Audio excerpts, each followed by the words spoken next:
Welcome back to another episode of What's Up, Prof? What's up, Prof? You know, the same rubbish is what's up ever since this world began. It hasn't changed, no. Nothing's changed. The same nonsense, the same queries, the same arguments, the same Exactly. nonsense. The Yes. same arguments. It's thousands of years old already. Solomon was absolutely right. Nothing new under the sun. No. We're going to talk about a refreshing subject today. You really think so? A very controversial one. Nothing is ever refreshing when it comes to this kind of thing. No. Let's open with a word of prayer. Our Heavenly Father, thank you again for bringing us together. Lord, this is a very controversial subject today, and we ask that you bless us and enlighten our minds that we can uplift you through speaking about these things. In Jesus' name, amen. Yes. Martin, propensities towards disease runs in families. Definitely. Yes. But My they say- father had this, therefore his offspring has this. There's a history of heart disease in the family. There's a history of cancer in the family. That's one of the first questions you are asked. Did your father have it? Did your mother have it? Did they this have it? Did they have it? Right? Mm-hmm. But did you know that diets also run in families? Correct. How you ate is like the next generation ate. And when you married your wife and you said, but my mother never cooked like this, you're in big trouble. So no matter what you do, you're going to get into trouble. Because don't touch my plate. Right? I think it's the worst arguments come from over a plate. Over a food. plate of food. Yes. And my mother made this thing in this and this way. That's it. For 1 week, total silence. If you're lucky. And probably not anything on your plate. So, Martin, and the other thing is good food, good health. Is it just good food, or are there other factors that have to be taken into account? Other factors, but if you talk about health, it's also not just physical, but Correct. mental health as well. So there are so many parameters that we have to look at, and it becomes a war zone. Now, some people are very good at one of the aspects. Now, if you exercise, for example, everybody knows that that is good for you. Everybody needs regular exercise.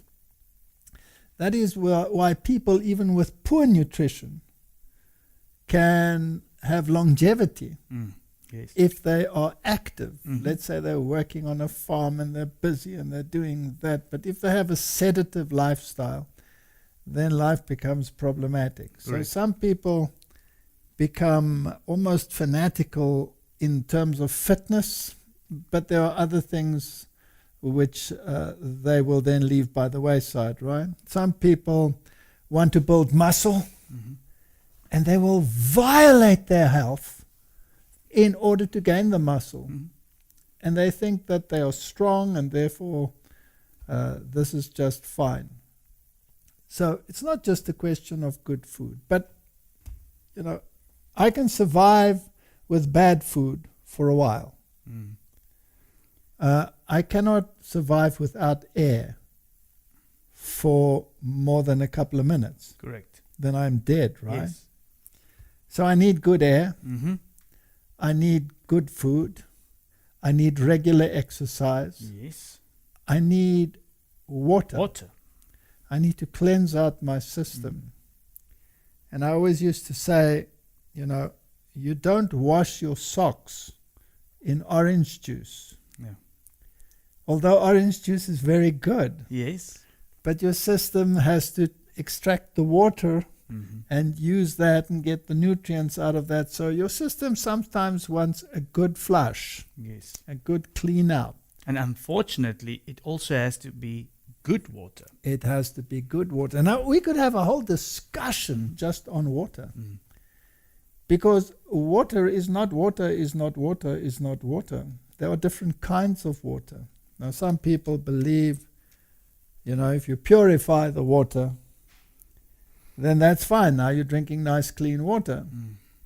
But water has a crystalline structure because the various bonds in the water molecule ensure a particular arrangement of the molecules. And in actual fact, a drop of water is almost like one molecule. Yeah. Because they're all interconnected with the positive to the negative charges, the oxygen against the hydrogen, and it gives a particular structure. And that also affects the surface tension of the water. Now, as soon as you add minerals into the mix, it changes the structure. If you add impurities into the mix, it changes the structure. So one of the water sources that have excellent qualities is artesian well water. Now, how does that work? It comes deep out of the ground, right? Yeah. And it's an amazing system. I'm always stunned when I see how God arranged all of these things. So if you take a tree, a tree can be incredibly tall. Yeah. But the water gets to the top, right? Now, in this tree, there are xylem and phloem channels. And the water moves up them. They consist of cellulose.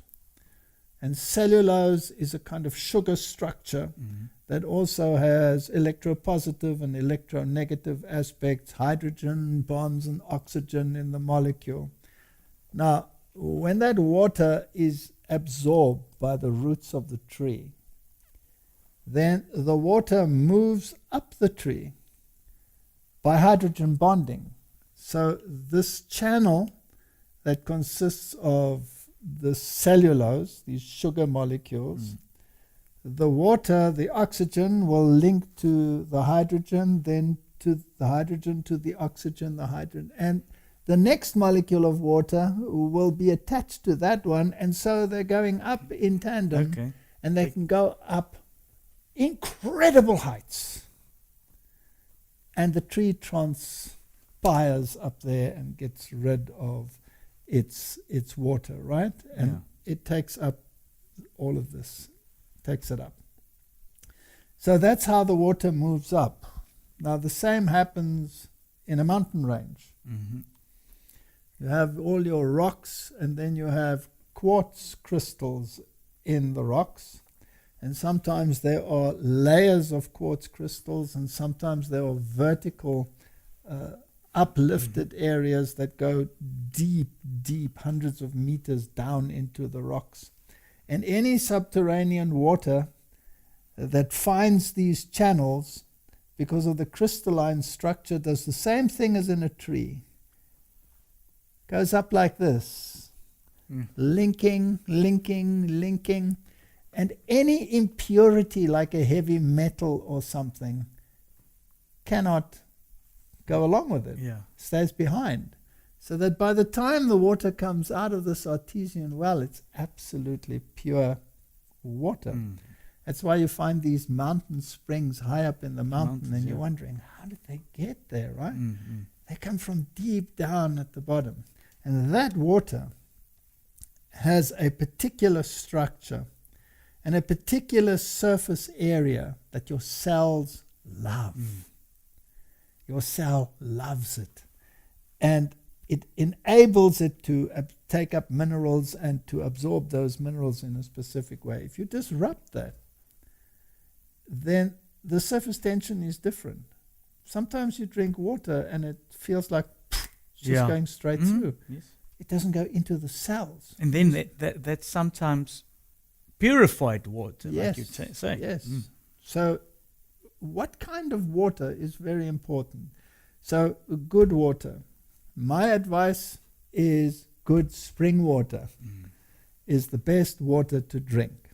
That's my opinion from all the reading that I've done on the matter. If I may ask, if you read the label on the spring water, what will be anything negative on there that you should look for? Well, they often give the quantities of minerals or substances in there. It shouldn't be high in sodium, etc., etc. If it says spring water and it tastes sweetish to the taste, then it's probably a good water. Yeah. Prepared water is not good water. Well, Okay. it's not in the same class as artesian well water. Basically, what I'm saying, Martin, is the way God designed it is always the best. Correct. And that's a principle. The way God designed it is always the best. If you want to go to a mountain stream and you're looking there and you see tadpoles swimming in the water, that's good water. You can drink it. If it's sterile, there's nothing there, then be concerned. Correct. All right? People are inclined the other way. Oh, there's a frog in the water. I'm not going to drink this water. The frog is in the water because it's good water. Right? So the way God designed it, that's a principle. Now, if you come out of the world, nothing is ever like God designed it. It's as man manipulated it. Yes. That would be the best, right? So what is good food? How do you achieve good health? You need exercise. Correct. You need good food. You need good water. Mm-hmm. You need sunlight. Yes. Sunlight. Sunlight resets your program, your computer program. Sunlight not only produces vitamin D by the radiation impact on the skin, but it also resets your hypothalamus, your master control endocrine gland just below the base of the brain. Yeah. And then you have your pineal gland, which lines up and with the amount of light that comes in, light and darkness, etc., sets your melatonin levels, which are incredibly important for a good immune response. Exactly. So what do you want? To put it very simply, good food, good water, exercise, regular exercise, and also strength exercise. Not just one kind of exercise. You need variety. Yeah. When God created humanity, He gave them a job, right? Yes. Which was a job which entailed many things. Some of the plants that you're going to work with are that high. Some of them are way up there. Some of them are difficult. Some of them are not so difficult. You have to bend, you have to lift, you have to work, you have to do different kinds of movement. A good workout in a garden is the best workout you can have. So working an hour or two in the garden per day shouldn't be seen as diversion. It should be seen as part of your duty. That's the very best exercise that you could get. And if you can take a spade and dig the ground and have all of those movements, and you need some strength exercise. Did you know that you can have the worst of diets, but if you have strength exercise and all of these that go along with it, it puts calcium into your bone. Just that. So you cannot correct some things just by using a one-sided approach. Correct. That's not one size fits all. Correct. And then another thing that's important, Martin, your mental health. Everybody knows that without an anchor, you become depressed. And disorder creates depression. Yeah. So when God comes into the equation, disorder disappears. Yes. Order comes into the life. A relationship with God sets the mind at rest because there is a help plan and a communication, a friendship bond that develops. So talking to God, having a relationship with God affects your health. Definitely. And a positive outlook affects your health. Many, many diseases begin in the mind. Yes. And the other place where diseases begin is in the gut. Easier. And the gut has its own brain. Mm-hmm. And the gut communicates with the mind. And when that communication is disturbed, disease is a consequence. So you want to keep a healthy gut. Mm-hmm.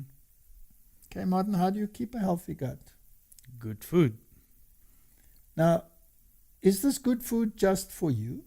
Or are there other organisms that reside in your gut? Definitely. Bacteria. Okay, now those bacteria, are they your friend or are they your enemy? If you treat them badly, they become your enemy. If you treat them right, they're your friend. All right, so now if you ate with the knowledge that you have a dear friend in your intestine that you have invited to lunch, and you know that bad food will kill him, will you purposefully eat bad food to destroy your good friend? Unfortunately, so we do. But you're not supposed to. You're not supposed to. All right, so when you eat consciously that you're not eating for yourself alone. Correct. The type of bacteria that you have in your intestine will largely contribute to your health status. So you need exercise, you need good food, you need good water, you need good fresh air, you need sunlight, you need to get your rhythms right, you have to have enough sleep, Yes. you want to have your melatonin levels at the correct level. You want to have communication with God. You want to produce happy hormones. You want to have endorphins in your life. And what gives you endorphins? Exercise in itself will give you endorphins. Did you know that good music will give you endorphins as well? Yeah. And that rock and roll music will destroy them? Disturbs the whole system, actually. Disturbs the whole system. So, Martin, this is a package. You cannot take one item, we've titled it Good Food, Good Health, and say that is the be-all and end-all of a healthy lifestyle. But it is probably one of the more important ones. It's where it starts. It's where it starts. Once the food comes right, and the gut comes right, then often the mind comes right. Correct. When the mind comes right, you can discern spiritual things. And then suddenly this book becomes very important, and your communication with God can improve. Did you know that even the occult world says that if you want to have a good spiritual experience, you better eat a particular diet? Yeah, you've mentioned it before. And we've spoken about that before. All right, so let's attack this from an holistic point of view. And then we also, Martin, need to talk about what happens when things go wrong. Correct. Because that's where most of us are today. Yes, everything's going wrong at the moment. And what perceptions are there out there in the world? Now, we had this discussion about science, right? And just because you have a white coat doesn't mean that you have the right coat. Correct. Sorry, but that is a Yeah, bit poetic, but it's a true statement. it is. It's if you are saying that you've got the we behind you, the we's not always right, like Correct. you said. As And well. if you have a white coat, it doesn't mean that you know what is good for your plate. Because what comes to your plate historically is what you are inclined to use, right? Correct. You mentioned earlier that even if the diet is a little bit not the best that it is, but somebody works hard and all this, it keeps him going longer. I've got an example, for instance, if you take farmers. Yes. Most farmers, well, the older generation farmers, work hard, and that's why whenever you want to mention something about food, they'll always tell you, but my grandfather There are many are 80 factors. or 89 or 90 years old, and that's when you're talking about diet. Correct. But unfortunately, you can't just mention look at the diet there. You have to look at his lifestyle. So let's look at all of these things and see whether we can make some sense out of it. Now, a few years ago, there was a man who decided that he was going to eat only one particular kind of food that was dished up by a franchise. Yeah. And what the result was, and since then there's been a huge outcry, and some of the menus have probably changed a little bit here and there, but generally speaking, is fast food the answer to good health? Definitely not, but... All right, and we spoke about disease and obesity and all of these issues. And that directly affects your immune response, your health status, and if there's a pandemic, those most at risk will be those that are overweight, that have high blood pressure, and that are compromised in many, many areas. Correct. Right? So let's just look at a little video from that ancient time and see what transpired. Your blood tests are excellent. Okay, you're starting off with a total cholesterol of 168, which is less than 200, and it's really superb. Your blood level's fine, your iron level is good as well. You have no evidence of diabetes, your fasting blood sugar is very low. The other thing that we looked at were all your electrolytes in terms of the salts in your blood, your kidney function, your liver function. They were all perfect. Your triglycerides, which is your building blocks of fat, basically from what you acquire from eating fat, is 43, which is low, which is good. I think the worst case scenario is that you increase your triglycerides and your cholesterol level, and if you have any heart disease in the family or any underlying heart disease, you're putting your heart at risk. I expect to see an increase in your triglycerides because that can be affected. You're at 87 now, and I think that will change. And I think that's the only thing that will change. Out of everything? Out of everything. I mean, there might be some minor variations, but the body is extremely adaptable. And the kidneys will handle any extra salt that you're taking in, and your liver will be able to metabolize additional fat. Your total cholesterol was 165 before, now it's 225. A liver that's inflamed in any way or sick in any way will leak some of its enzymes out into the blood. So this is very non-specific, but it means the liver is sick. Yeah. And the most likely cause of your liver sickness is a fatty liver. Your liver is now like pate.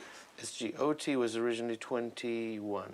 Now it's 130. and SGPT was originally 20.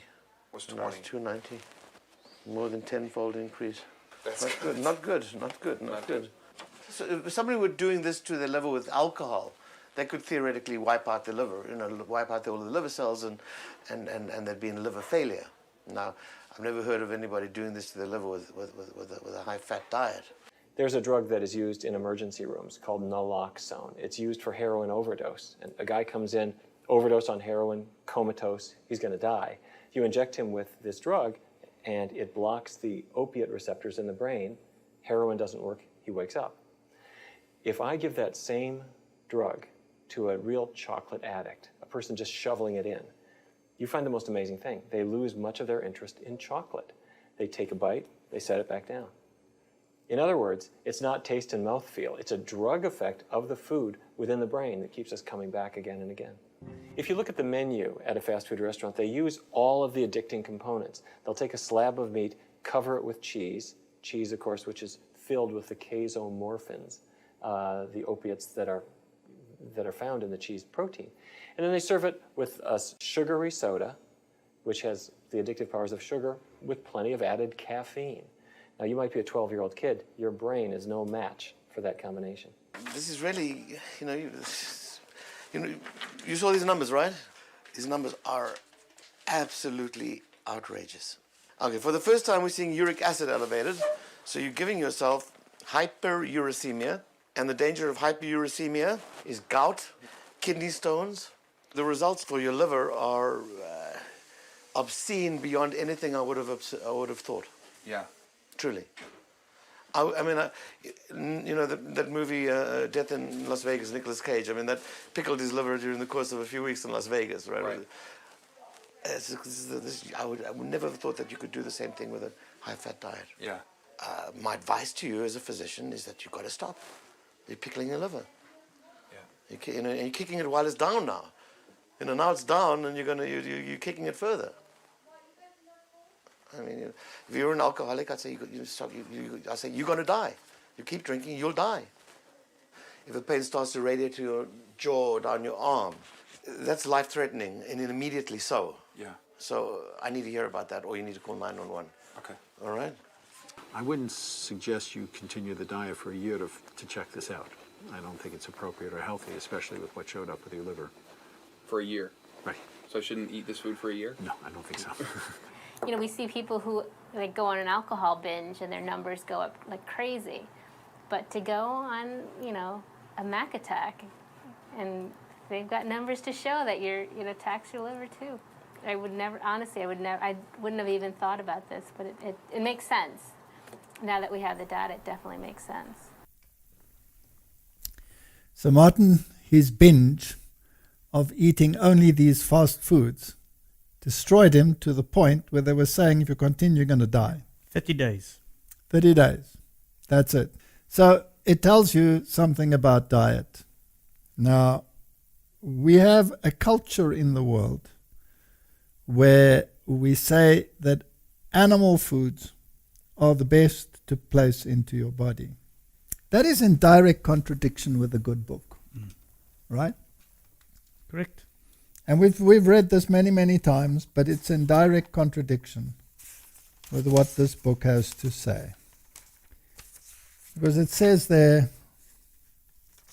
and God said, I have given you every herb-bearing seed which is upon the face of all the earth, and every tree in which is the fruit of a tree yielding seed.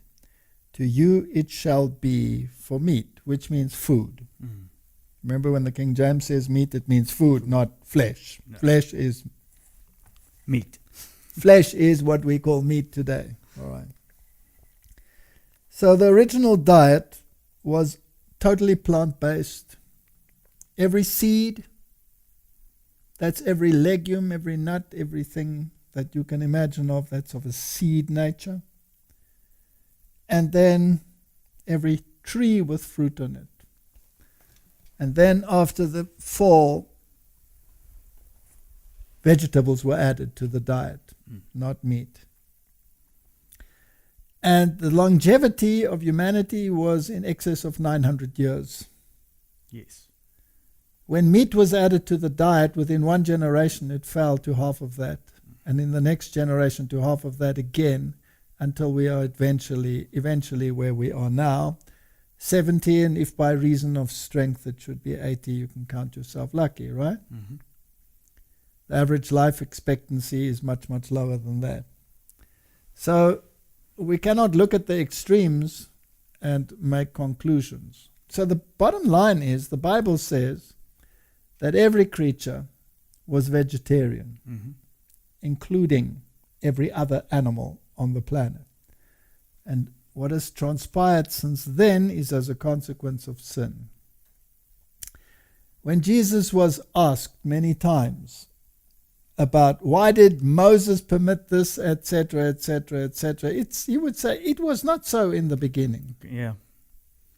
So it's important to have a look at what was it like in the beginning. Mm-hmm. And that was the ideal. Correct. Now, if you apply that health principle today, then we know that if you have a vegetarian diet, and particularly if you have a vegan diet, that is a balanced diet. Now, that is important. And it's important because, just to make it clear, it's a plant-based whole food diet. Correct. Plant-based whole food.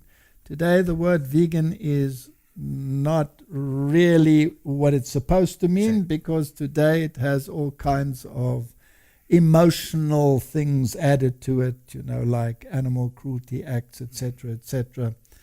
And we're talking about a plant-based diet. Yes, the healthful. Now, as we all know, because we've discussed it many times, I myself was a carnivore. And I was not very healthy. Can I just ask, didn't you have a record somewhere about a burger eating contest? Oh yes, I won various competitions and steak eating Oh yeah? Yeah. exercises. Yes, I had a huge capacity for animal protein. And I was a very sickly person, if you think about it. I was incredibly fit. Mm. And that, I think, was my saving grace, because I played a lot of squash, which is a high energy activity. But whenever I had a game, I would smell like a horse, Yeah. as the saltpeter would come out of my system. And your whole demeanor, your skin, everything is totally different. Mm-hmm. I had huge pores on my face because my body was constantly trying to throw out these toxins. Now, if you have a high animal protein diet, then the amino acid mix that you have is not the same as you would get from a plant-based diet. No. So if you have a diet of grains and legumes, which are the seed-bearing plants, right? Mm-hmm. Any grain mixed together with a legume in a meal gives you a perfect protein with every amino acid that you require. But even when you have that perfect, complete protein from the grain-legume combination, or grain-seed combination, or grain-nut combination, gives you that perfect amino acid profile. If you get the same complete protein from an animal protein, the ratio of the amino acids is different. Now, one of the amino acids that plant-based diet will give you in high quantities is the amino acid arginine. Now, arginine is a very specific amino acid, and it's a very interesting amino acid because it has more than one amino group. We don't have to go into the chemistry to confuse people, but it has more than one of these nitrogen groups, right? Yeah. And it is the amino acid that slots into your urea cycle. Mm-hmm. And your urea cycle is what takes ammonia that comes from the degradation of proteins, from the digestion of proteins. When that ammonia comes off, ammonia is highly, highly toxic. I mean, you use ammonia to kill everything off in your house when you use it as a household cleaner, right? Correct. Whatever it comes into contact with, it'll kill. So the same in your cells. When ammonia is set free in your cell, you have to detoxify it immediately or it will destroy your cells. And that's where the urea cycle comes in. And the beginning is arginine. And in the end, it splits out those amino groups and it produces urea. Now, if you're a bird or a reptile, you'll produce uric acid. Now, we also produce uric acid. It has more amino groups than the other things. So a person that has an overload of animal protein in their body will also produce uric acid. And that can lead to other issues like gout and all of the other secondary diseases. So a plant-based diet is in itself a detox diet. Correct. Because it helps the body, because it pushes the reaction in the direction of urea production, helps the body to keep it at a level so that you don't have the buildup of toxins in your blood. Another amino acid that is high in animal protein, or the amino acids, are the phenolic amino acids. Those are amino acids that have ring structures. And phenylalanine is one of them, for example. Now, these ring structures are like benzene, and they can be carcinogenic in high concentrations. Now, if you have a diet that consists of a high protein diet, low carbohydrate diet, then your body has to change the protein into a carbohydrate. Because your brain, your nervous system, requires pure carbohydrate. Yes. So now your body has to work 3 or 4 times as hard to get that same nutrient that your brain needs. Correct. Now, the way people think in the world is to say, carbohydrates will make me fat. Therefore, I'll stick to a high protein diet. If you have a high protein diet, you are going to force your body to take some of the protein that you have eaten and to convert it into carbohydrates. Because your brain cannot be fed by protein. Correct. It has to receive carbohydrates. Now, what is the logical thing, Martin? When you receive this high protein diet and you're taking half of it and changing it to carbohydrates, you are loading your body with the amino groups. Yeah. You are loading your body with the phenolic groups. Okay? And they are toxic to your body. So you're loading your body with toxins. Correct. All right. Your body can get rid of it through the urea cycle, excrete the other. Some of it goes out through the stool. And sometimes the excess is so high that it actually crystallizes and sits in your joints and gives you all kinds of problems, joint problems. Why not reduce that problem by cutting down the protein and adding the carbohydrate? Then you wouldn't have that problem. Now, the carbohydrate that you are consuming, in what form should it be? Whole. It should be a whole food. What does that mean? It means it must be a food that contains what the original contained. And that has 2 kinds of fibers in it. Yeah. Soluble fiber and insoluble fiber. Now, the soluble fiber is amazing. It's what produces the gums. For example, if you cook a fruit, it makes like a goo, and we call that jam, right? Yeah. That's because of the soluble fiber. The insoluble fiber is the roughage. That, like a scraper. Yes. Now, the roughage, the insoluble fiber, gives you gut mobility. So as you have the peristalsis going down your gut, it moves along easily. It also absorbs water, so it keeps the moisture content of your gut perfect, and you have good mobility of food through the intestine. So generally speaking, if you eat every day, you should actually get rid of the waste every day as well.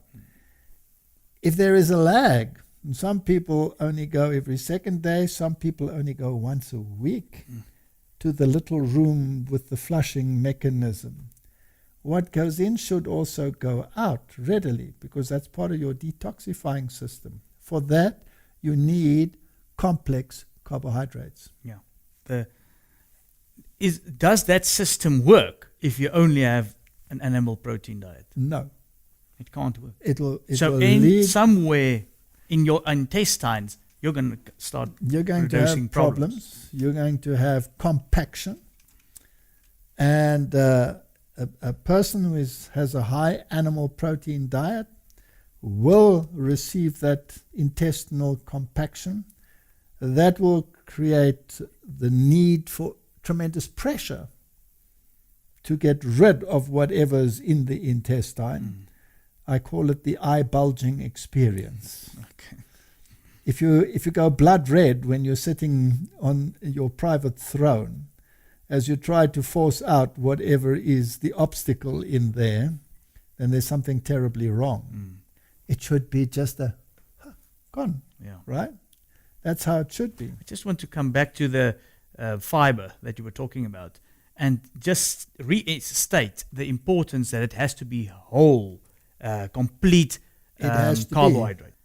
Because whenever it's processed, that the whole system is not going to work like you've just mentioned. Whole food doesn't necessarily mean that you're not allowed to process it, Okay. but it must have everything that was in there originally. Exactly. Nothing must be taken Now, out. Industry has so changed humanity's diet because industry requires mass production.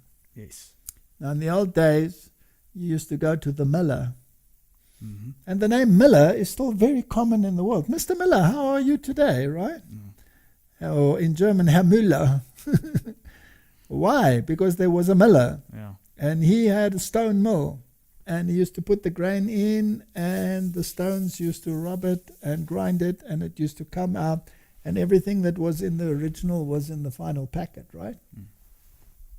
People like refined food, so they put it through a sieve, and they get rid of the roughage, Yeah. which is a major problem. Now, I'm not one that says you have to have a long face when you eat.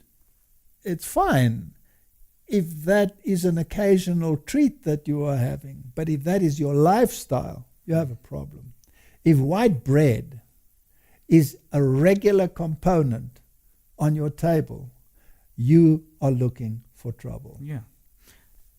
In any case, I don't understand why people would want to eat it, because it tastes like cardboard. Well, that's also, you get used to that taste, and then you're not used to the others. Correct. But if you switch your lifestyle and you tell your palate, I don't want that, I want a whole grain food, eventually the other one will become loathsome Yes, to you. if your palate changes that.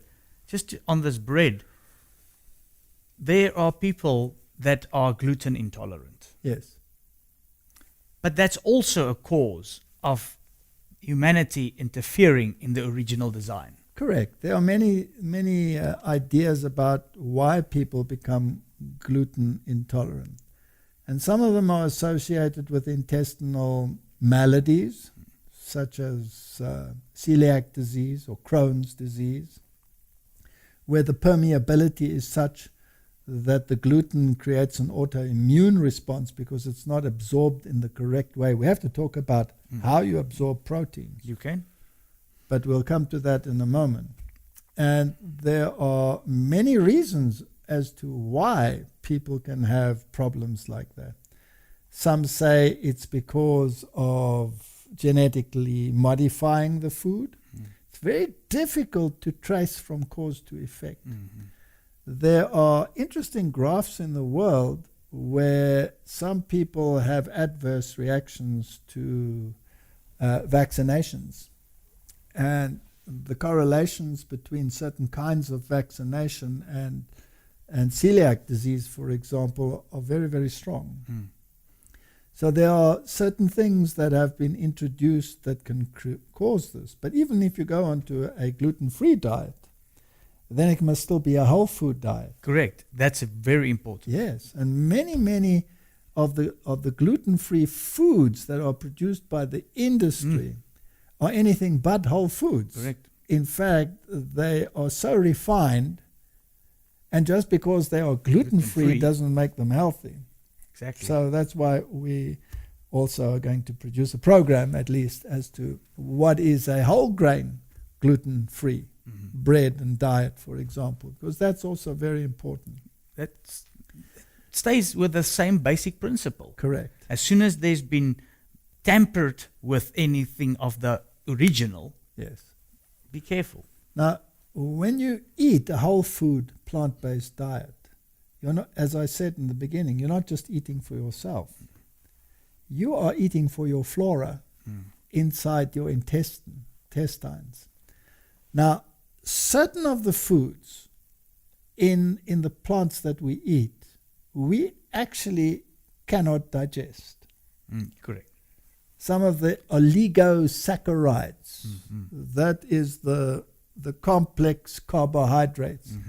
We have no problem with glucose, absorbing that. We have no problem with starches. We can digest them, the enzyme amylase will break them down and make the sugars available. We have no problem with that. But some of the oligosaccharides we cannot digest. So in a potato, for example, you have mainly starch. But you also have some of these strange oligosaccharides. Now, some of the gut bacteria, particularly those in the colon, love those. Yeah. They're there for the. It's their food. So in other words, if you think in terms of creation, you can say, well, God packed certain things in there that you don't steal the food that they need. Right? You have a high animal protein diet with this high acid load, then those bacteria actually start dying and you get a totally different flora. So you will start getting a flora that has to deal with the amino groups, right? And they produce ammonia. Correct. And this ammonia is an environment in which only certain bacteria, which actually will lead to carcinogenesis on the long run. Therefore, a high-fat, high animal protein diet is highly correlated with intestinal cancer. Yeah. So all of these things are very important. Now, it's always interesting to me it was fascinating to me to determine how protein digestion actually works. When you eat a plant or an animal product and it contains a protein, all the amino acids are in that protein. Some proteins are hard to digest and some are easier to digest. Now, in your stomach, you have an enzyme called pepsin. And pepsin takes a protein and chops it up into chunks. So it breaks it up into polypeptides, right? Little chunks. And the more animal protein there is, the longer it takes to digest. Okay? So if you're having a diet that contains, let's say, a plant-based food, carrot, a potato, fruit, or whatever, and you put an animal protein in it as well, like meat or casein from cheese, your body will determine how long that food has to stay in the stomach. We spoke about that before, satiety. Yes. Now, Do I feel full? Yes. Now, your body will digest, it's like a washing machine, doing its thing, adding the product that will break down the proteins and the foods. Then it sends through a sample, through the duodenum. And there are receptors in that part of the duodenum that tell you how far has the protein digestion run its course. And if it's not very adequate, it closes up the stomach. Okay, stays in. So you're going through another washing machine cycle. Then it's sent through a sample, and if you've had cheese in your diet, for example, it will say, stay there, stay there, stay there, stay there, stay there, for hours on end. In the meantime, the stuff that is in there in a warm, gooey environment starts fermenting. Because they don't get digested in the stomach. Correct. So here you have this major problem. So when you're eating a carbohydrate, the first digestion starts in your mouth because you have the enzyme amylase there. But when it gets to the stomach, it's an acid environment. And the more animal protein there is in that stomach, the more acid it has to be for the enzyme to work optimally. So any animal product that goes into your stomach increases the acidity. Now your immune system loves to run on a slightly alkaline system. Yes, alkaline. Alkaline. It doesn't like an acid system. Then as it passes through eventually, with the carbohydrates having fermented now, in other words, you're no longer getting carbohydrates. They've fermented to fatty acids. That adds to your acid load, right? Yeah. So a diet that contains animal protein is a high acid diet. The most acid foods are cheese, then come the meats. Mm-hmm. If you take a plant-based protein, it is slightly acid-forming, like most nuts, etc., are slightly acid-forming. And some are even alkaline-forming, which is amazing because they contain amino acids. But they're so balanced with minerals that they're actually slightly alkaline. For example, almonds are slightly alkaline. Most grains are only slightly acid, but some grains are actually alkaline, like millet is an alkaline grain.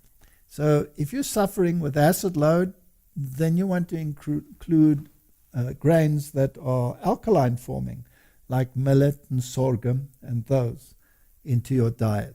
So if you're going to have a diet that is alkaline forming, and it'll be automatically alkaline forming if it is a plant-based diet. Yeah. Fruit, even the most acid fruits like lemon, alkaline forming. Yeah. And your body loves it, and your bacteria are jumping for joy. So if you have these healthy bacteria in your stomach, then that already sends a signal to your brain, everything is honky-dory.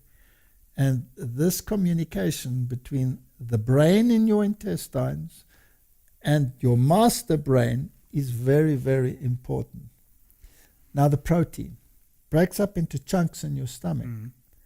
It goes through the duodenum, and another enzyme is added, which is trypsin. And that'll break the big chunks into smaller chunks. Then it passes, there's no free amino acid at this stage, right? No. Then it passes down your intestine, and as it goes lower and lower, the intestinal wall has particular cells that produce enzymes. And these are called ectopeptidases. And they start cutting off the amino acids. So the free amino acids only occur very low down in your intestine.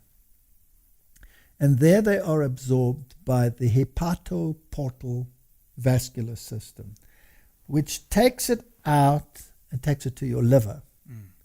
In your liver repacks the proteins into dipeptides, putting the amino acids at least, linking them together into chains of 2 or 3 or 4 tripeptides, etc., etc., and they go into your bloodstream.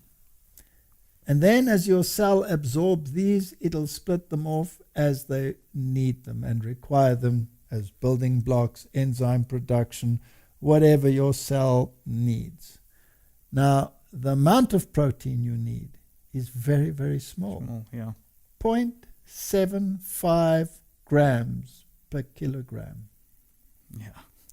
So a man of your stature would need, I would guess, about 60 grams of protein per day. Yeah. I would need perhaps 70, 75 grams of protein a day. The average female between 55 and 65 grams of protein per day. And the consumption by the general population, especially in my country, here South Africa, is 3, 4, 5, 6 times that high. Yes. Okay? Now, the protein you do not store in your body. So whatever excess protein you are eating over and above that 0.75 grams per kilogram, and if you're a growing child, 1 gram per kilogram. Okay? Yeah. So if a child weighs 20 kilograms, it needs 20 grams of protein. Very little, right? Correct. And if it is a balanced protein, then all the better. So now, because your body doesn't store this protein, whatever is in excess, it has to convert to either carbohydrates or fats. Yeah. Now, those two you can store. The fats you store as glycogen. You can store it in your liver. You can store it in your muscles as an energy reserve. Anything in excess of that is stored in the fat. But because you are detoxifying or trying to detoxify this massive load of all these phenol groups and anything else that comes in the animal product, most of those things are fat soluble. Yeah. So the fat that you produce actually also dissolves many of those toxins just to separate them from your bloodstream.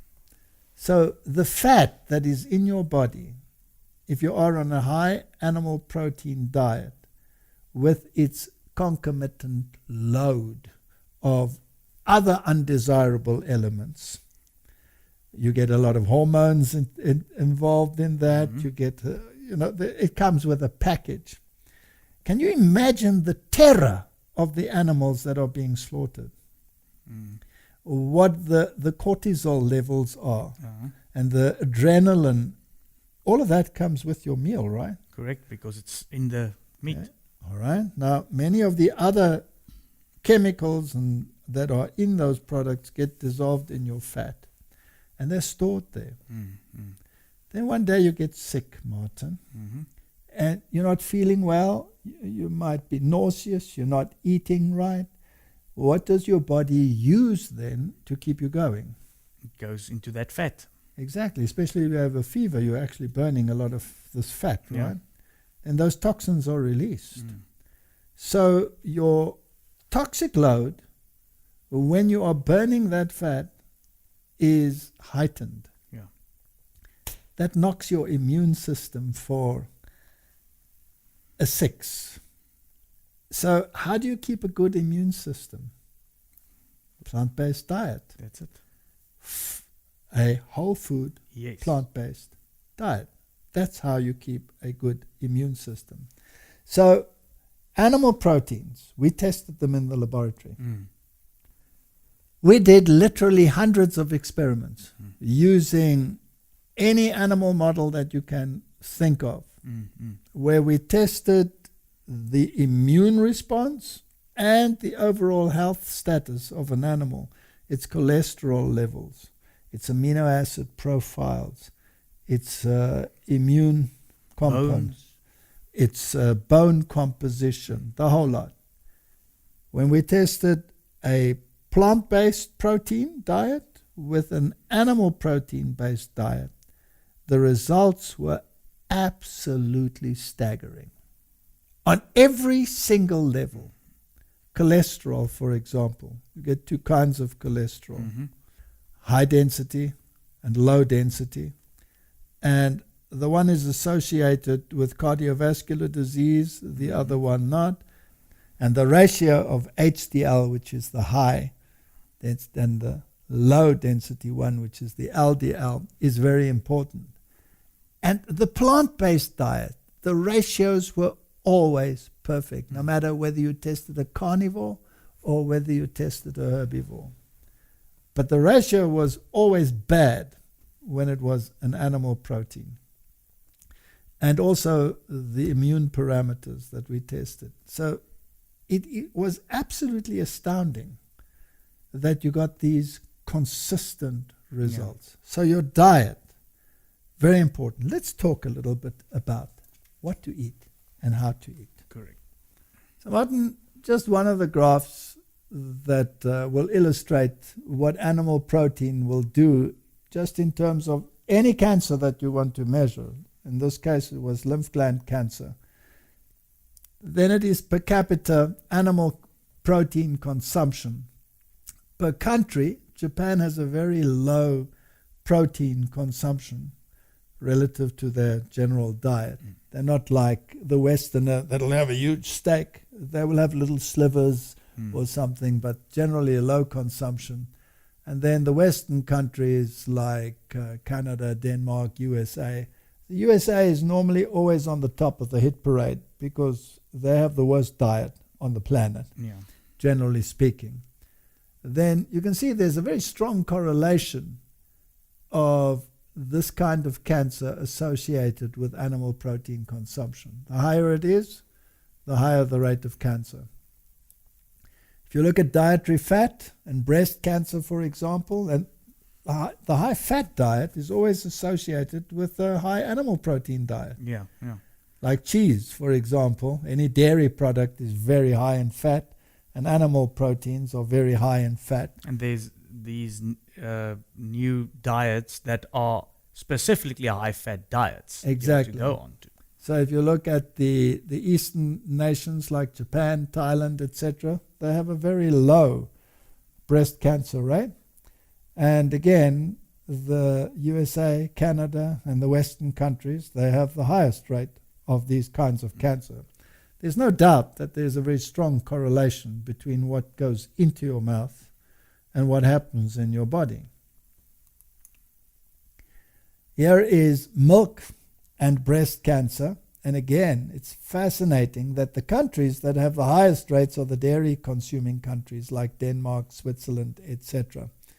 And the US, of course, is always very high on the hit parade. And those that don't really consume milk, like Thailand, Japan, etc., they consume soy milk. Correct. They don't have that problem. Oh, but what about the estrogen in soy? Don't irritate me, Martin. That is the most nauseating question that I received. It's based on total misinformation. Mm-hmm. And it is surprising to me that no matter how much science you put out into the world, this stubborn argument is constantly being thrown at your head. Now, the kind of estrogen, in inverted commas, that you find in legumes, particularly in soy, for example, is phytoestrogen. And phytoestrogen does not have the feminizing estrogenic properties at all. There are different binding sites, without going into detail, for estrogen. And everything in your endocrine system works on, not everything, but a lot of it works on a push-pull mechanism. So you have enhancing and you have depressing endocrine systems. Your prostaglandins work like that on a very large scale. And there's a whole host of them. So some of them elevate an issue, some of them depress an issue. And that's how you keep equilibrium. And everything is about equilibrium. Mm-hmm. So you want to have anabolism and you want to have catabolism. You want to activate and you want to deactivate. You don't want to build when you are digesting, then you want to assimilate. And once you've assimilated, then you want to use. Yes, so yes. everything has to be organized like this. Now, the same with these phytoestrogens. There are alpha binding sites and there are beta binding sites. And some of them will elevate activities and some of them will depress activities. Now, the phytoestrogens bind to the binding sites and compete with natural estrogen, and therefore prevent many of the problems associated with estrogen. For example, cancer, breast cancer, can be decreased by this. And it doesn't compete with the binding sites that have the feminizing effect. Correct. So they don't have a feminizing effect. I've always said if you go to the East Bloc countries, they don't walk around with bras. The men now I'm speaking. Yeah. It is a fallacy and it's based on misinformation. So the phytoestrogens that you find in soy are exactly the same phytoestrogens that you will find in flaxseed, for example. And the same person that says to you, you should take lots of flaxseed because it's healthy for your intestine, doesn't know that he's also in the same breath telling you to take phytoestrogens. Yeah. The one that is in there is synistogen, and it's the same that is in soy. But because soy competes with the dairy industry, therefore it has to be targeted. It is absolute stupidity or ignorance that makes people speak that way. In fact, the phytoestrogens protect you against diseases. And they have nothing to do with your masculinity or your virility. If you want to find out which is the most populous country in the world, Yeah. and which is one that is well known for its virility, Yeah. then it is particularly those nations that have high consumption of these very things. Exactly. There was a popular study that was done, it was called Game Changers, remember? Yeah. And they tested the testosterone and the virility, let's put it this way, of their masculine subjects. And the ones that had the plant-based diets, were they at the bottom of the scale or were they at the top of the scale? No, they're at the top. They were at the top. So these people that have these huge bulks and use anabolic steroids to get there, they are dwarfing their masculinity and shouting at those that are perfectly fine and doing well because they use phytoestrogens. I think the world is upside down. The devil is the master of reversal. Definitely. That's why I come back to this, that once your science doesn't correlate with that Bible, Correct. then it is skew, even if it looks like it's correct. Correct. I give you every seed-bearing plant. Does that include flax seeds? Correct, yes. Does that include the soybean? Yes. Does that include any other bean? So if God says that is the best diet, you take it to the laboratory, you show that it is the best diet, does it convince the people? Nope, No. not at all. No, because they are run by their palates. Correct. Then they start looking for scientific evidence, and they actually get scientific evidence that the alternative to the Bible is actually Correct. better. So you will have statements, a glass of wine is good for you, all right? And eat lots of chocolate, it's good for you. And drink lots of coffee, because we found something good in coffee. Yeah, some tests show now that caffeine is actually, there's good in caffeine. Exactly. But if you look at the detrimental effects and you see the 40% reduction in oxygen supply to the brain, then it's absolutely ridiculous that you can even argue like that. So what you eat is very important, and let's have a look at some of these things. Yeah, I was thinking maybe we can just share with the viewers a normal day of eating in your life.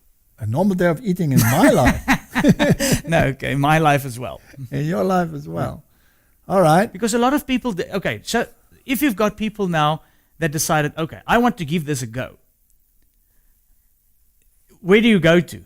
All right. Because we were like that. You're at a total loss. Okay, so I want to try this. How do I start? Where do I start? All right.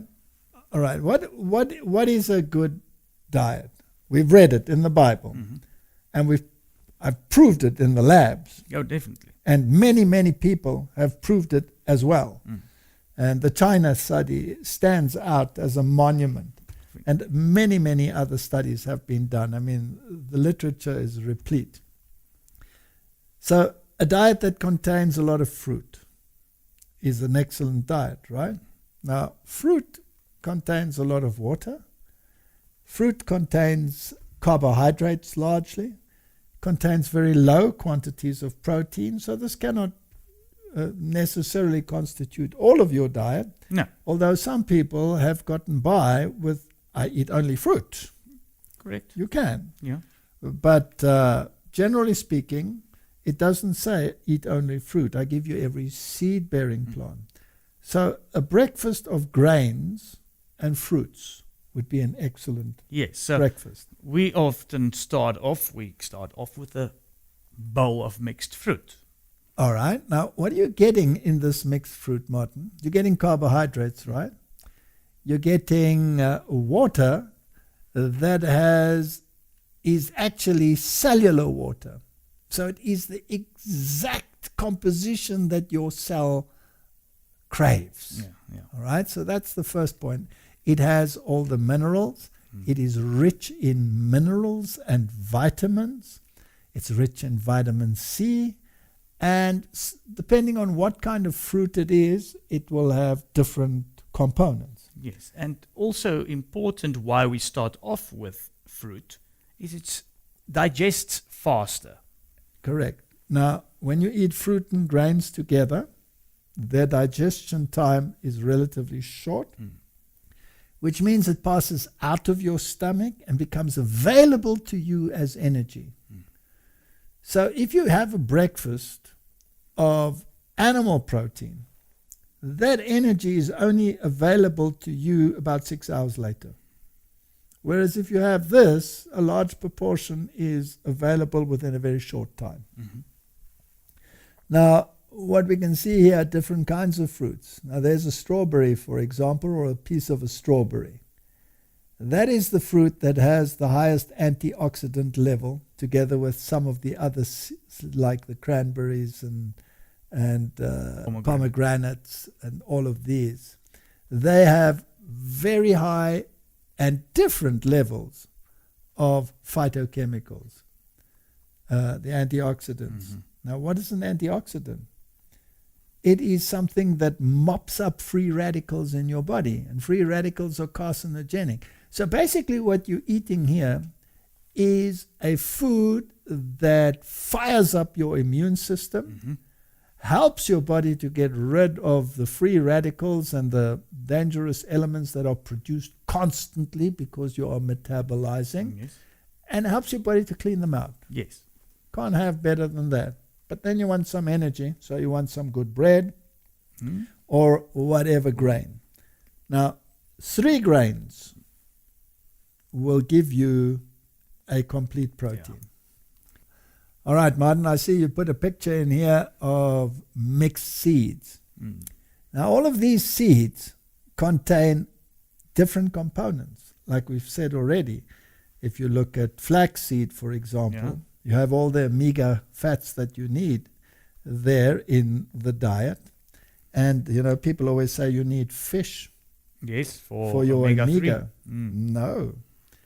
Because when you eat fish, you get eicosapentaenoic acid. Whereas if you eat seeds, then you get linoleic and linolenic acid. And that is the basis of your enzyme cascade. So you can produce any of those fatty acids out of those 2 base acids that you find in the seeds. Whereas if you're getting fish, you're getting eicosapentaenoic acid, which is something that can change the clotting parameters in your blood. And you have to be very careful whether you actually want to do that.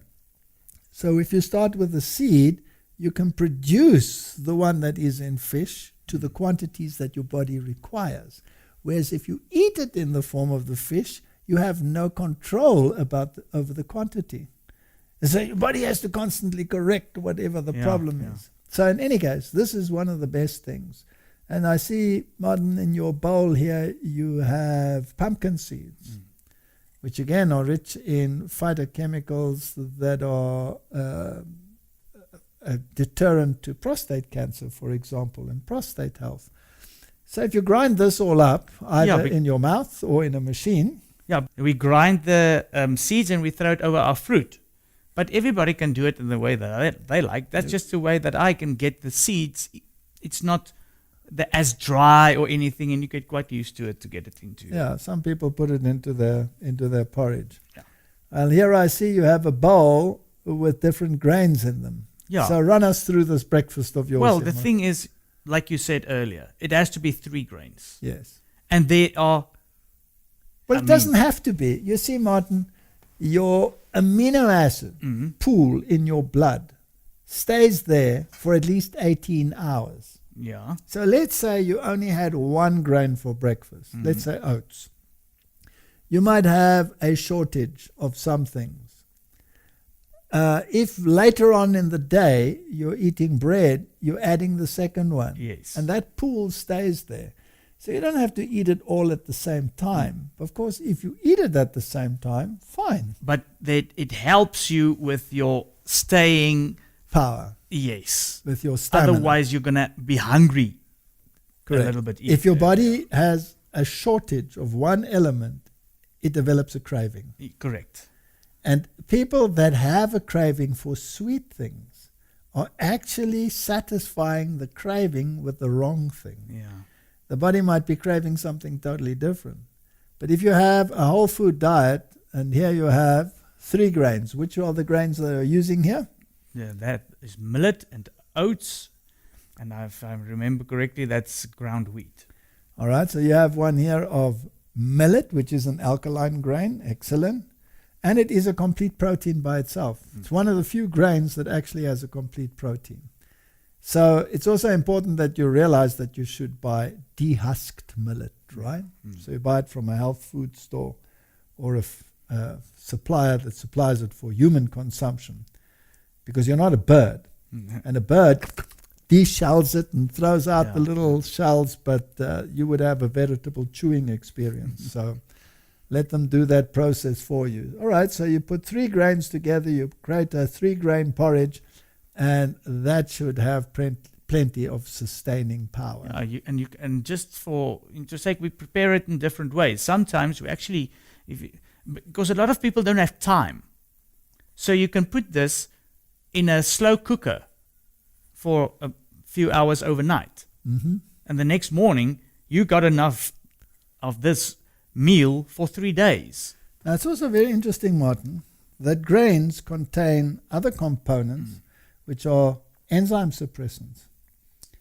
Now, did God make a mistake when he put enzyme suppressants in there? No, because the seed has to be kept dormant. And only when it is activated is that suppressant eliminated. And cooking also eliminates it. So some of the components like the phytic acids, etc., by putting it in a slow cooker, you're actually getting rid of the enzyme suppressants, the natural enzyme suppressants. Yes. And sprouting does the same thing. So sprouts are excellent food because they have been energized and the suppressants are all gone. That makes it easier to digest. Much easier. And also you have the phytochemicals and the vitamins being activated inside it. Here you have a avo and sauerkraut bread, Martin. Do you like that kind of thing? Yeah, this is like pudding for breakfast. Now, sauerkraut, of course, is a fermented food, right? And as a fermented food, if it is in the natural state, not heated and everything killed, then this is like a probiotic. Correct. That helps. That's being a friend to a friend. That's helping your friends, sending them some friends to play with, right? And keeping the mix perfect. You could also using coconut milk or using soy milk. Or using cashew nut milk or a seed milk. You could make your own yogurt. Yeah. So you could actually just purchase a probiotic pill and put it in there and keep it at a temperature, which is almost body temperature, let's say, and it'll make its own yogurt and it will not be dairy based. That would be similar to fermented foods. And avocado, of course, is very rich in monounsaturated fats. And it also adds the omega fats that you need. And it's very high in folic acid. So that is an energy food. And instead of butter, use avocado if you can. Correct. Who says butter must be yellow? Why can't it be green? Exactly. And when we started eating like this, you learn all sorts of spreads that you can make with all these legumes, and you don't have to have hummus, a boring. You can make all kinds of interesting things. All right. Well, I must just add now, this is a complete breakfast the way I eat it at this stage. So it's starting off with fruit, 3-grain porridge, and then ending off with this. So it sounds like a lot of food. Now, how do you run on that? You run on that for a long time? You can run on that to about 2-3 o'clock in the afternoon. Exactly. Now, Martin, if you take that slice of bread, and if I look at that slice of bread over there, then I would imagine that looks like a whole grain sourdough bread. Is that correct? Correct. Okay. We started off with your bread recipe. Yes. That's also on the videos. And then afterward, a while, we got a nice sourdough plant. Who gave you that sourdough plant? A very good friend. I heard it's priceless. You can't buy it. So. No, you can't. You can't. We must actually do a little video on good sourdough bread. And once you start getting into that, then it's a totally new experience again. And once again, you mentioned that sourdough is also making that friends of you very happy. Yes, because remember, it's not supposed to be sour. Bread is supposed to be light and sweet. So this is just your raising agent. Yeah. But the way in which you raise this kind of bread changes the moisture aspect. It becomes intercellular rather than extracellular water. And it's a totally different ball game, but let's not go there. No, but just it's healthier. It's a wonderful bread. And then let's move to something for lunch. So you have a salad here, Martin, and it contains the leafy green things. Now, the leafy green things, whether they are in the form of a salad or whether they are in the form of a vegetable like cabbage or broccoli or anything that's dark green, that's your calcium source. Yeah. When you see the dark green, you think calcium. Now, animal protein, because it increases the acid load, actually removes calcium from the bone to neutralize the acidity, because that's how your body is wired. You have this push-pull mechanism of parathyroid hormone and calcitonin. And the one increases the level of calcium in the bone and the other one releases it from the bone. So as soon as your body goes into an acid load, you produce parathyroid hormone, you release the calcium from the bone. Whereas leafy greens, that calcium, because it comes with an alkaline package, is automatically deposited in the bone. So if you want to have good, healthy bones, you better eat grains, legumes, and green things. Now, if you take the African diet is grains, legumes, and leafy greens, particularly things like marroch, which is like a kind of spinach, right? That they love to eat. And their calcium intake in some of the countries, like Gambia, for example, is only around 400 milligrams per day.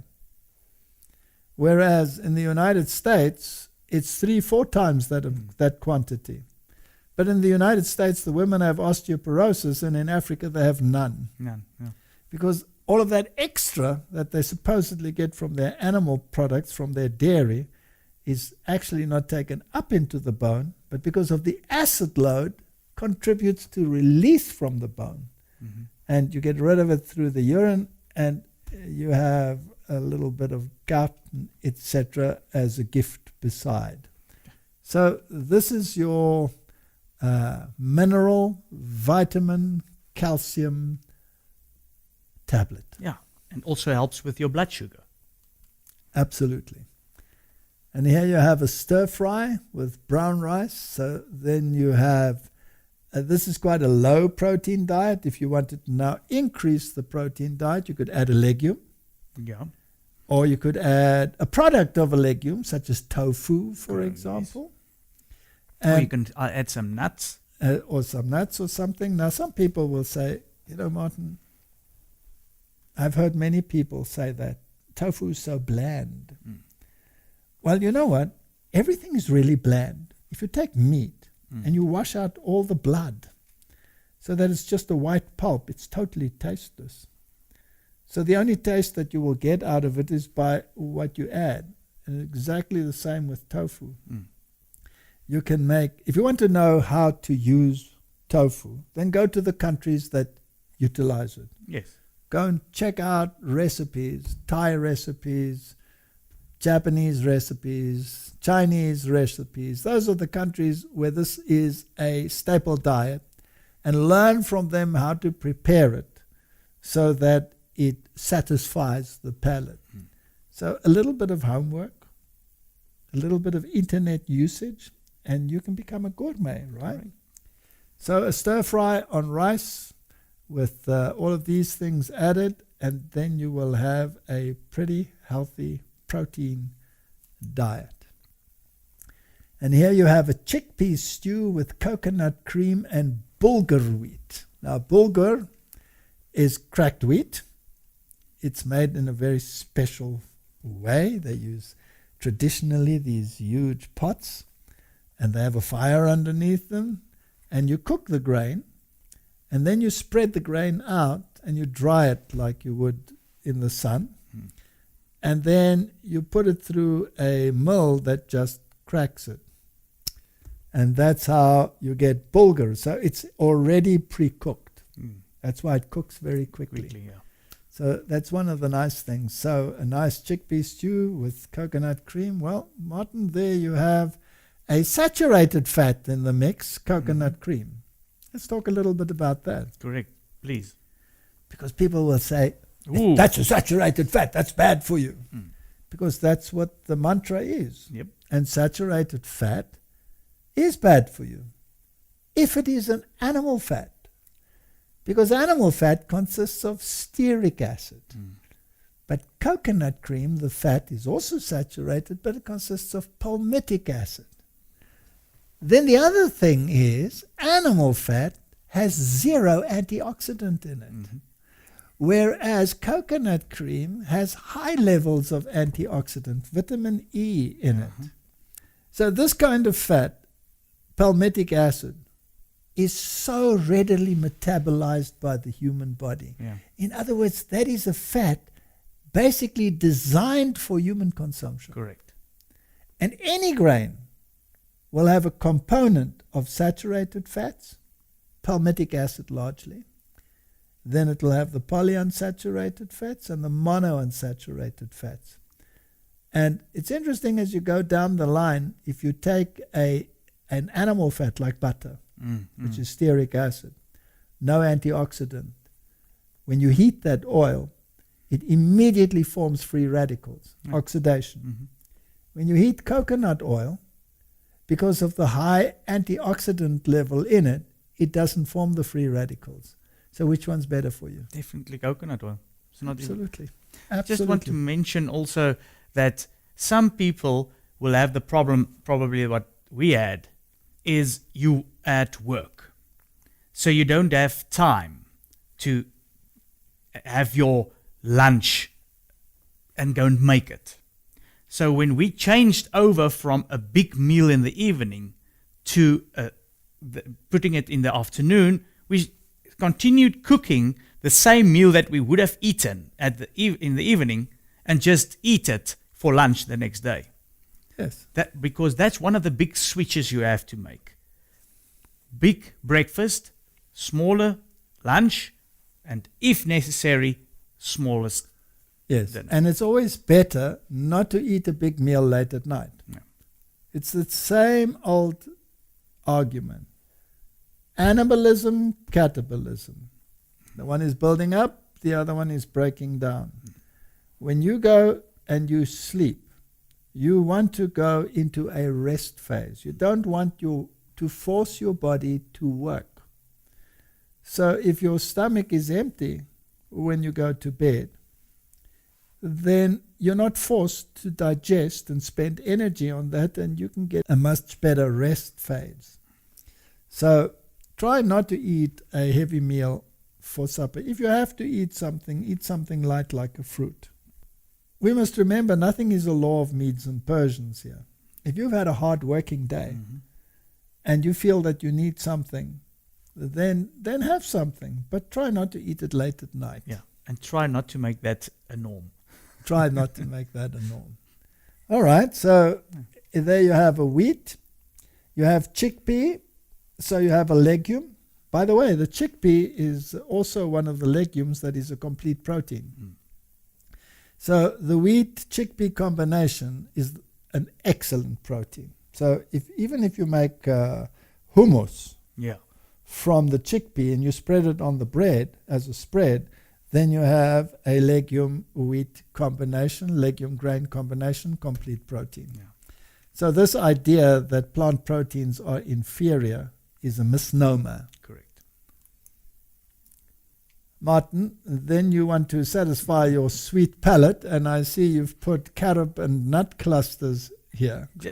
Occasionally that goes off well after. I see. Now the carob, of course, also comes from a legume, right? And it's largely made from the pods, but it is somewhat like chocolate, but it doesn't come with the opioids and the caffeines and the theobromines and the other evil little trappings that you have in that. So that's an excellent little end to a meal.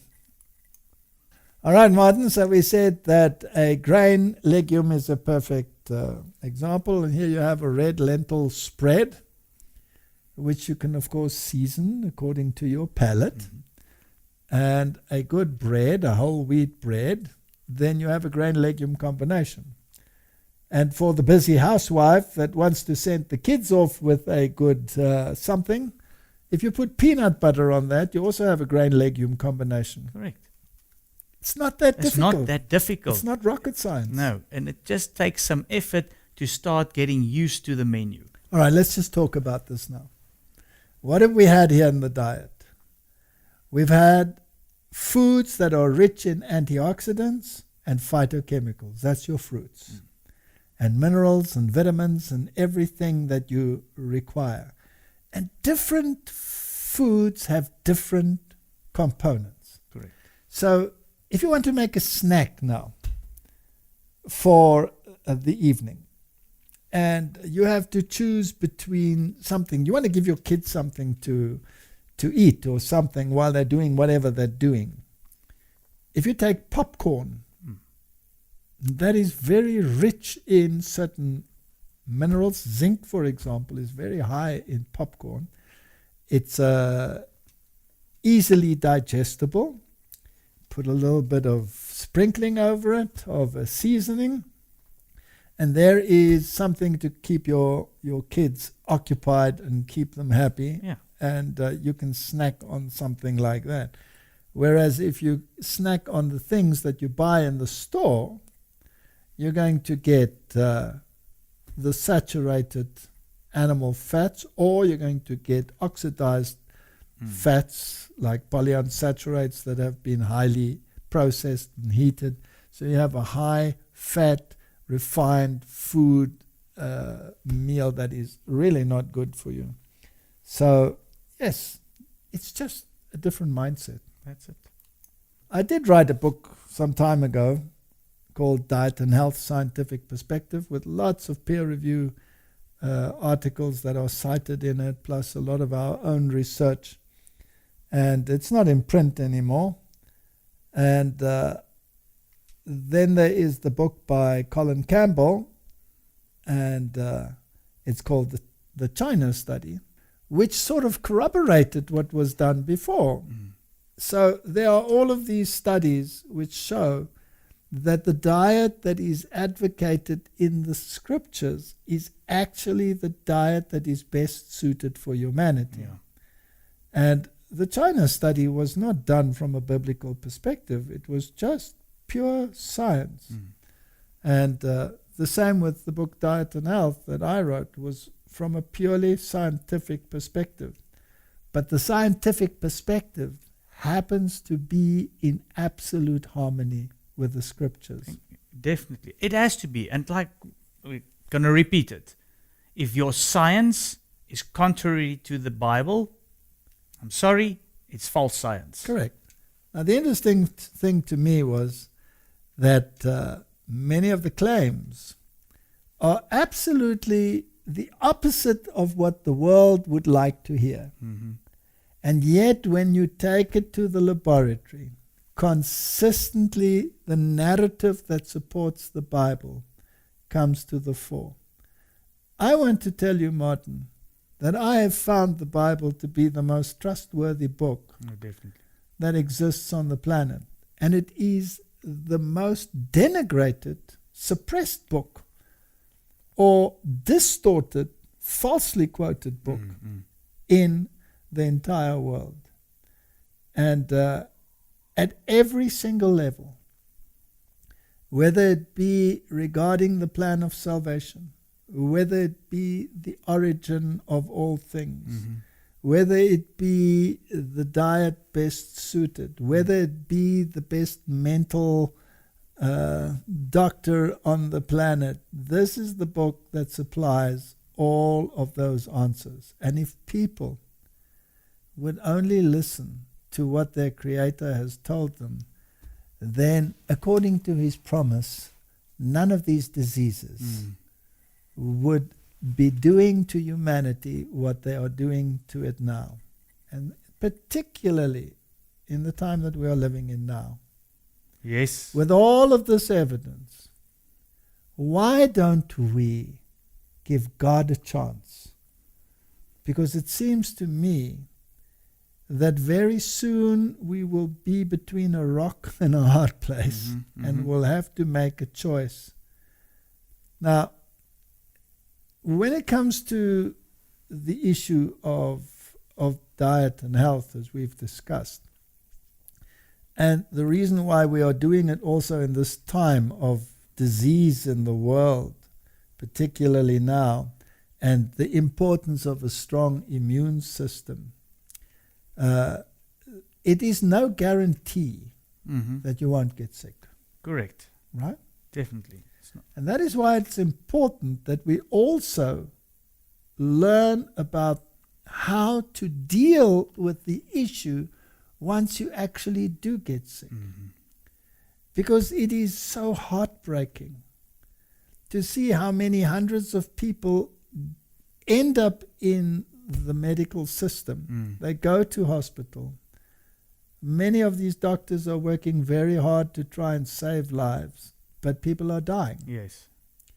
And what is there that we can do in order to give our body the best possible opportunity to ward off the effects of disease? Yes, and what is there if you do get a disease to help the body to get through this? Correct. So now we've already stated, you need exercise, you need fresh air, you need good water, you need a healthy diet that will supply everything that your body and your immune system requires to fight and ward off diseases.